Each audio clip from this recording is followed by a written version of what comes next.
Wow. And not here. Keep it on out there. Anthony here with another nice warm day, it sounds like, before we get closer to normal, I guess. Hey, I think we're headed back for the low to mid 70s one more time tomorrow. I showed at the top of the show that, that high temperature chart. There were some lower 80s over towards the Detroit area today. Ann Arbor reached 81 degrees. The record highs even in the Metro Detroit area were in the upper 60s today, so shattering those records.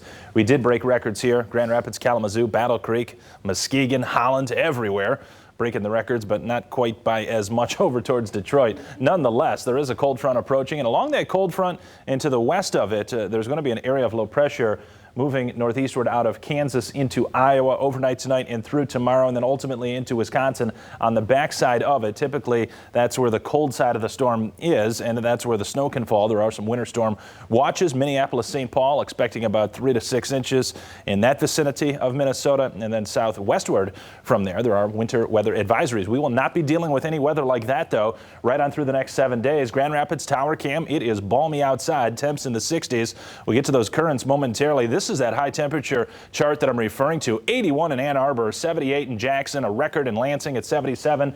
Ionia, seems like the numbers were wild at 77 today. We're not going to go quite as balmy tomorrow, quite as high on Tuesday. That will be because I'm anticipating mostly cloudy skies.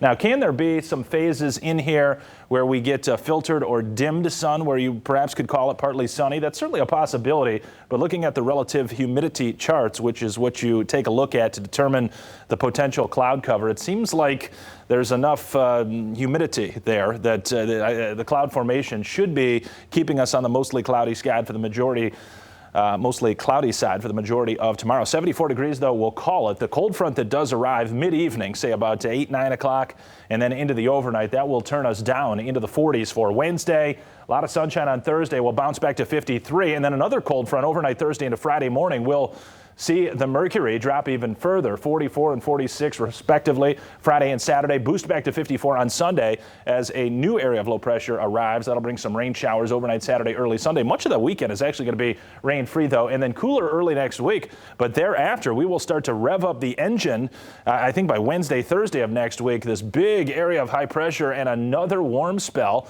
perhaps does get rolling again. I don't think it's going to be quite as warm as what we just went through with multiple days in the 70s, but certainly 60s are going to be on the table later next week. The cold front is obvious on the lower 48 map, and that will be coming in, as I say, about 8, 9, 10 o'clock tomorrow night. This picture from James Nicholas Reeves, and he sent this to my Facebook page earlier on this evening. This was from the sunrise this morning, I believe in the Granville area. So had some clouds around, but they scattered out, and we got mostly sunny skies from, I'd say, mid-morning into the mid-afternoon. Some additional clouds started to show up thereafter. Partly to mostly cloudy conditions overnight tonight.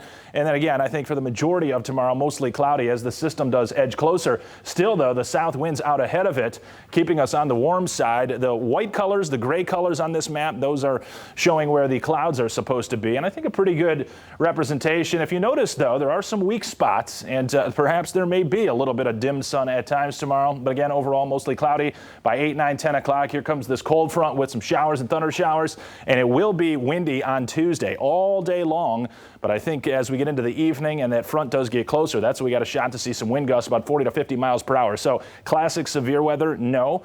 But there can be some very windy weather associated with these showers and strikes of lightning, rumbles of thunder. That's gone, though, on Wednesday. Sunshine does return, but it will be on the cool side. Rainfall, not tremendous, but 1/4 of an inch to 1/2 of an inch. We could use it. Haven't seen much recently. Janice and Derek, and then back to a more typical November pattern with temperatures in the 40s and 50s. It looks like it's going to be raining a lot there with those rain droplets, but not really. Early morning Friday could be a sprinkle, a light shower, mainly north of GR, and then late Saturday, early Sunday, a new round of showers. We'll track that. It is after the 7-day, though, that 60s. Going to be crossing my fingers. I think they're going to be returning. 8 news as we get closer to December.